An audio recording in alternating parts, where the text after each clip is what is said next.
क्या हमारा स्वभाव वैसा ही है जैसा यीशु मसीह का? क्योंकि पौलुस फिलिपियों की पत्री 2 अध्याय 5वां वचन में पौलुस कहते हैं कि तुम्हारा स्वभाव वैसा ही हो जैसा मसीह यीशु का था।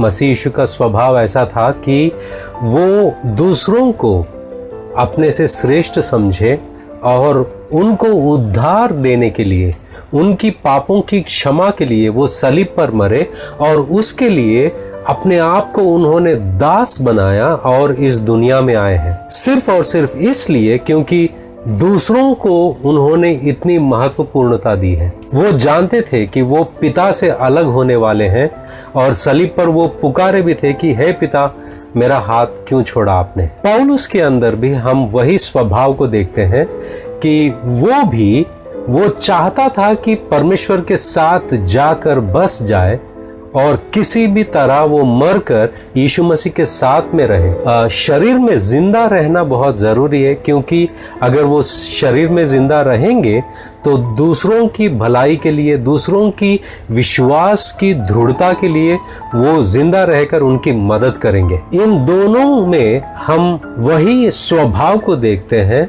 जैसा एक दास के अंदर होना चाहिए। तो पौलुस आगे जाकर फिलिपियों की पत्री 2 अध्याय में और दोनों लोगों के बारे में बात करते हैं जो दास कहलाने के लिए लायक है। तो वो तीसरा व्यक्ति कौन है? पहला हमने यीशु मसीह के बारे में देखा, दूसरा पौलुस के बारे में देखा। अब हम देखते हैं तीमुथियुस के बारे में। 2 अध्याय में 19वां वचन से हम पढ़ते हैं कि प्रभु मसीह यीशु में मुझे आशा है कि मैं शीघ्र ही तीमुथियुस को तुम्हारे पास भेजूंगा कि तुम्हारा कुशल क्षेम जानकर मेरे उत्साह में बढ़ोतरी हो। तो पौलुस कहते हैं, पौलुस फिलहाल जब ये फिलिपियों की पत्री लिख रहे थे वो एक जेल में थे। रोमा के जेल में से ये खत लिख रहे हैं और उनको पता नहीं कि वो जिंदा रहेंगे या मरेंगे, उनका क्या हाल होगा उनको खुद पता नहीं। मगर आगे जाके अपने उम्मीद के बारे में वो ज़रूर बताते हैं कि मेरी उम्मीद है कि मैं यहाँ से शीघ्र ही निकल जाऊँगा और आप लोगों के साथ में रहूँगा। मगर अब तक पौलुस को उसके बारे में कोई जानकारी नहीं है।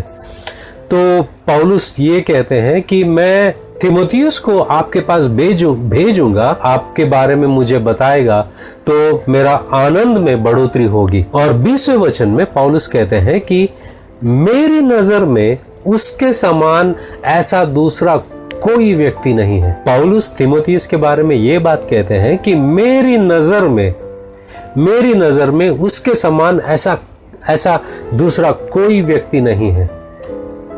क्यों? क्योंकि पौलुस कहते हैं कि जिसे मेरे जैसे वास्तव में तुम्हारी चिंता हो। मतलब पौलुस कहते हैं कि मैं जितना तुम लोगों के लिए फिक्र करता हूं, चिंता करता हूं, वही चिंता और फिक्र मैं तीमुथियुस के अंदर देखता हूं। यह पहला लक्षण है एक सेवक, एक दास, एक गुलाम के अंदर, परमेश्वर के गुलाम के अंदर देखने लायक स्वभाव जो होता है, दूसरों के लिए फिक्र करना, दूसरों की चिंता करना, जो हम यीशु मसीह में देखते हैं, पौलुस में देखते हैं, अब हम देख रहे हैं तीमुथियुस में। और आगे जाके पौलुस कहते हैं कि अन्य सभी मसीह की आशाओं का नहीं परंतु अपनी ही भलाई करने में लीन है। पौलुस कहते हैं कि सब लोग अपने आप को सब लोगों के सामने रखते हैं, मतलब सब लोगों से भी आगे रखते हैं। मेरी इच्छा पूरी होनी चाहिए, मेरा मकसद पूरा होना चाहिए, मेरी ख्वाहिश पूरी होनी चाहिए। सबसे ऊंचा अपने आप को रखते हैं अन्य जन। मगर तीमुथियुस ऐसा इंसान है कि दूसरों को उन्होंने सामने रखा है, आगे रखा है, श्रेष्ठ समझा है। और पौलुस ने भी वैसा ही किया है, क्योंकि ये स्वभाव और लक्षण हम यीशु मसीह में देखते हैं और यही स्वभाव लक्षण हम पौलुस में देख रहे हैं और अब तीमुथियुस में देख रहे हैं। इसलिए पौलुस कहते हैं कि इसके तरह दूसरा कोई नहीं है, क्योंकि उसके अंदर वही फिक्र है, उसके अंदर वही चिंता है जो मेरे अंदर है तुम्हारे लिए। आगे जाके पौलुस कहते हैं कि तीमुथियुस के बारे में कि सब लोग अपने आप की बढ़ोतरी के लिए अपने आप को आगे रखते हैं। वचन 21 में कहते हैं कि अन्य सभी मसीह की आशाओं की नहीं, अपनी ही भलाई करने में लगे हैं या लीन हैं। मसीह क्या चाहता है, परमेश्वर क्या चाहता है, इसकी फिक्र नहीं है उनको, मगर वो क्या चाहते हैं और उनका स्वार्थ का क्या है, उसी के बारे में वो लोग फिक्र करते हैं। मगर पौलुस कहते हैं कि ये जो तीमुथियुस है, उसके अंदर सिर्फ एक ही चीज को मैंने देखा है, वो ये है कि मसीह की ख्वाहिश को पूरा करना चाहता है। जैसे यीशु मसीह पिता का ख्वाहिश को पूरा करना चाहते हैं, जैसे पौलुस मसीह का ख्वाहिश पूरा करना चाहते हैं, वैसे ही तीमुथियुस भी मसीह का ख्वाहिश को पूरा करने में उसका मन लगा हुआ है। ये दास का लक्षण है। और आगे जाके पौलुस कहते हैं कि 22वां वचन में पौलुस कहते हैं कि तुम तीमुथियुस की योग्यता से परिचित हो। मतलब फिलिपियों की कलीसिया जो है, उन्होंने ऑलरेडी तीमुथियुस को परखा है उन्होंने, और जाना है कि तीमुथियुस कैसा इंसान है। और आगे जाके पौलुस कहते हैं कि ईश्वरीय सुसमाचार के प्रचार में उसने मेरा साथ इस प्रकार दिया जिस प्रकार एक पुत्र अपने पिता का साथ देता है। और एक लक्षण हम देखते हैं कि उसके अंदर वही चिंता है जो मेरे अंदर है, उसके अंदर वही फिक्र है। वो चाहता है कि यीशु मसीह का जो भी इच्छा है वो पूरा करना चाहता है, जैसा मैं पौलुस मेरे परमेश्वर का इच्छा को पूरा करना चाहता हूं। और जैसा मेरे अंदर वो आग है सुसमाचार प्रचार करने की, वही आग उसके अंदर भी है। और वो मेरा साथ इस तरह दिया जैसे एक पुत्र अपने पिता के साथ हाथ आगे बढ़ाता है। ये सारे चीज जो है एक दास के लक्षण है, एक सेवक के लक्षण है। तो हम तीमुथियुस में हम क्या क्या देखते हैं, वो दूसरों के लिए चिंता करता है जैसे यीशु मसीह करते हैं और पौलुस करते हैं, और मसीह की आशा या इच्छा को पूरा करने में लगा है। जैसा पौलुस था वैसा तीमुथियुस भी है, और जैसा यीशु मसीह पिता के इच्छा को पूरा करना चाहते हैं, वैसा पौलुस और तीमुथियुस भी है। तीसरा जो मुद्दा है वो ये है कि सुसमाचार प्रचार करने में पौलुस का साथ परिश्रम किया। इन बातों को हम तीमुथियुस के अंदर देखते हैं। तीमुथियुस के लक्षण, एक दास होने का लक्षण है ये सब। आगे हम देखते हैं कि पौलुस और एक व्यक्ति के बारे में बताते हैं, उनका नाम है इपाफ्रोदितुस। इपाफ्रोदितुस कौन था?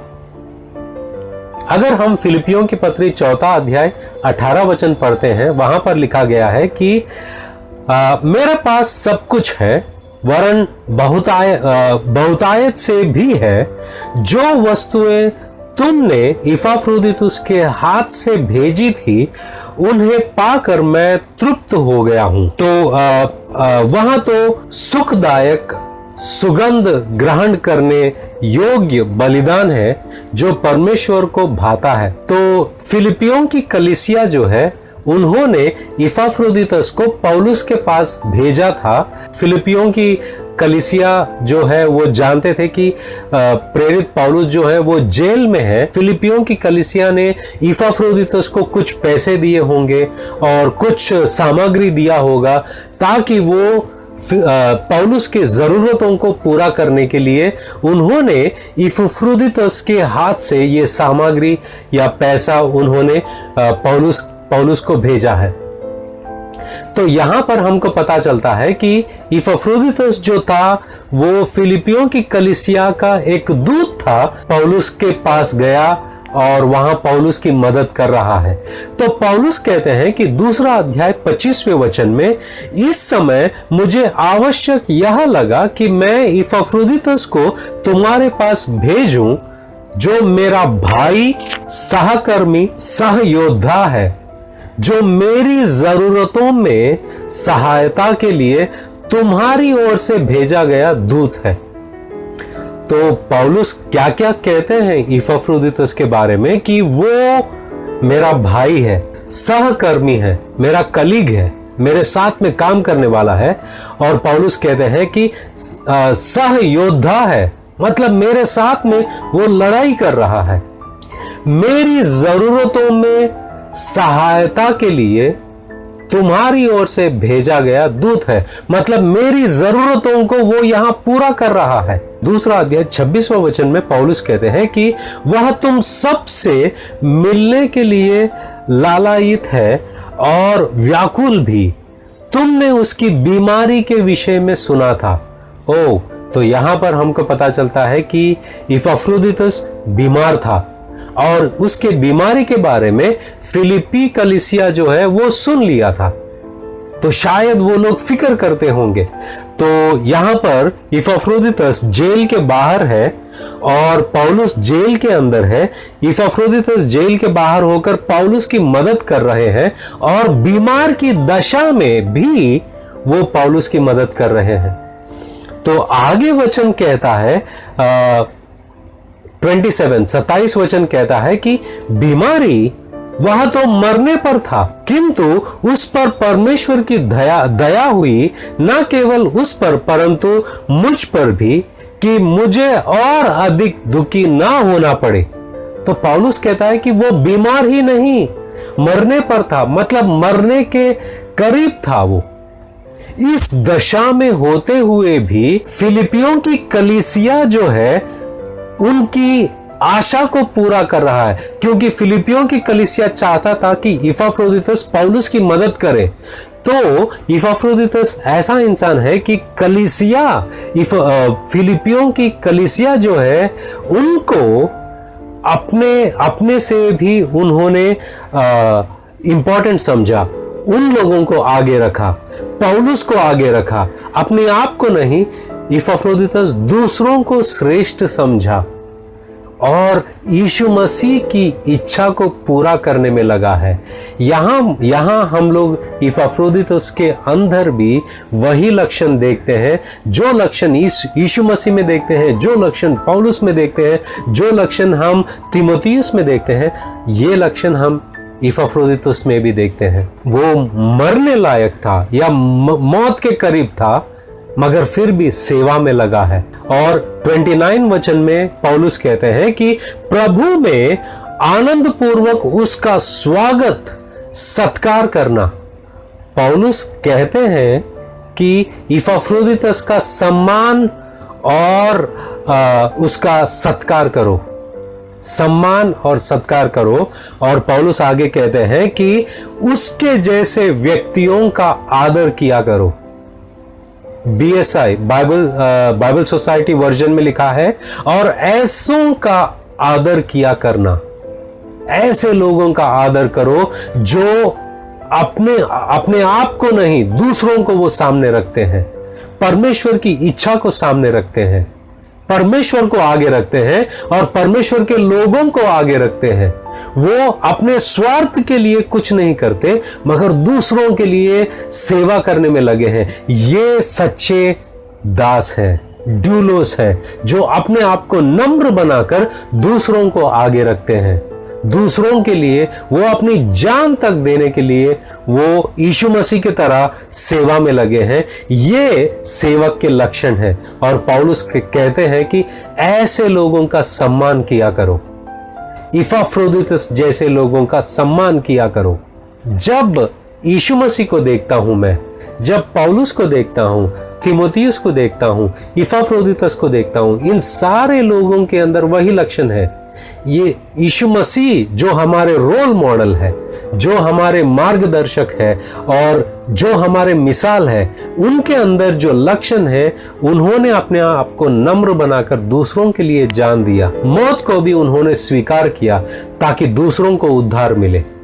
पौलुस ने भी दूसरों को श्रेष्ठ समझा, दूसरों के लिए उन्होंने शरीर में रहना अहम समझा, जरूरी समझा। तीमुथियुस ने भी वैसे ही समझा। और पौलुस कहते हैं कि तीमुथियुस जैसा इंसान मेरे पास और कोई नहीं है। और पौलुस कहते हैं कि इपफ्रोदितस, ऐसे लोगों का सम्मान किया करो। तुम किसका सम्मान करते हो? आप लोग किसका सम्मान करते हो? जिसको भी आप परमेश्वर के दास कह रहे हो, क्या उनके अंदर ऐसे लक्षण हैं? क्या उनके अंदर यीशु मसीह जैसा दास के लक्षण दिखाई देते हैं? पौलुस की तरह, तीमुथियुस की तरह और इपाफ्रोदितुस की तरह। हम किसको परमेश्वर के दास कह रहे हैं? क्या उनके अंदर वो लक्षण है? मेरी उम्मीद ये है और मेरी ख्वाहिश ये है कि हम सबको यीशु मसीह की तरह बनना चाहिए। यीशु मसीह की तरह हम सबको बनना चाहिए। और जैसे पौलुस कहते हैं कि फिलिपियों की पत्री 2 अध्याय 5वां वचन में जैसे पौलुस कहते हैं कि जैसा तुम्हारा स्वभाव वैसा ही हो जैसा मसीह यीशु का था। हम सब परमेश्वर के दास हैं और हमारा स्वभाव भी यीशु मसीह के तरह होना चाहिए। तो मैं उम्मीद करता हूं कि ये जो वचन, परमेश्वर का वचन, आपको आशीषित किया होगा। God bless you.